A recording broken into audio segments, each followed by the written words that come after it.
August 30th, 2016. Around that time, the Central Bureau of Investigation closed the investigation on Sri Nambi Narayanan for being falsely implicated in the cryogenics case. But what happened was several years before that. And in the CBI report, it squarely blamed the two intelligence officers. One was the Intelligence Bureau's Joint Director, his name was Matthew John, and the other was the Deputy Director R B Sreekumar. This is where the plot thickens, guys. You have to go back to the time when Sri Narasimha Rao was the Prime Minister. Clearly, the way he was acting was not very palatable to the High Command in Congress. They were trying to see how they could pull the rug from underneath his feet. And I don't know if that was one other reason why these two IB officers came up with this kind of a cooked up story where they said that Nambi Narayanan and Shashi Kumar, another scientist, that they were indulging in having relations, sexual relations with two Maldives women, and that they were exchanging secrets with these Maldives women. The problem with all this is that the story didn't add up. There wasn't any consistency, and somehow it seemed like they were having some data points and they were just connecting it and cooking up a story. Unfortunately for India, the cryogenics experiment got halted right about that time. This being an essential fuel for rocket propulsion, India could only watch all the other countries move forward, but its own program got stalled.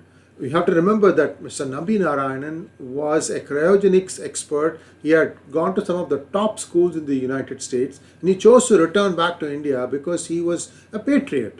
So all this, and now the questions are coming out. Mr. Sreekumar is arrested for a different reason, and you know why he is arrested. This is part of this Teesta Setalvad gang.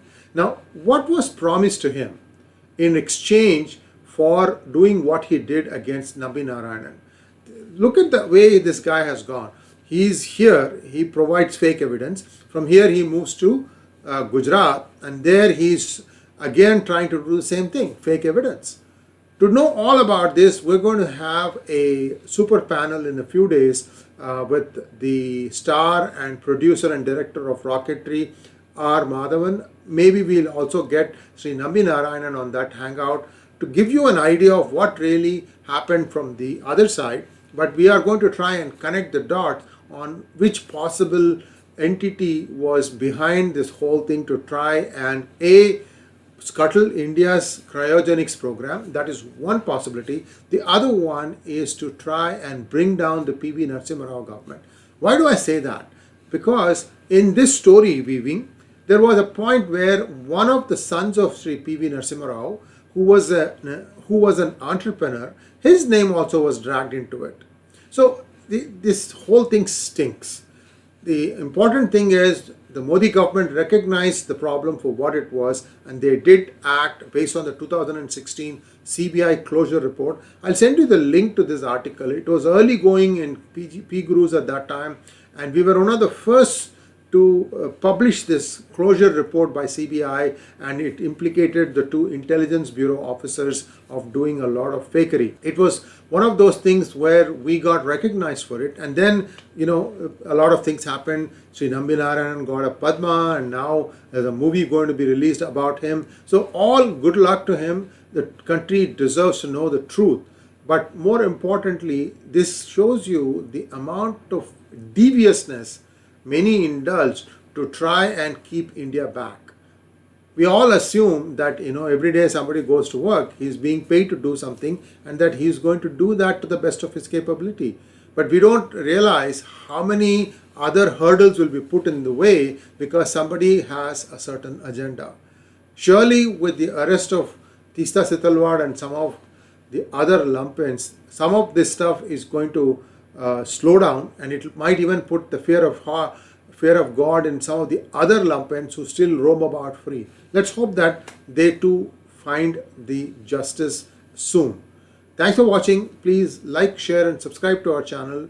This is an important presentation, And this is going to be just the beginning of what I'm hoping will be a series of conversations about the Rocketry movie and about the life of Nambi Narayanan, as to what the importance of cryogenics was in propelling the rockets to go up.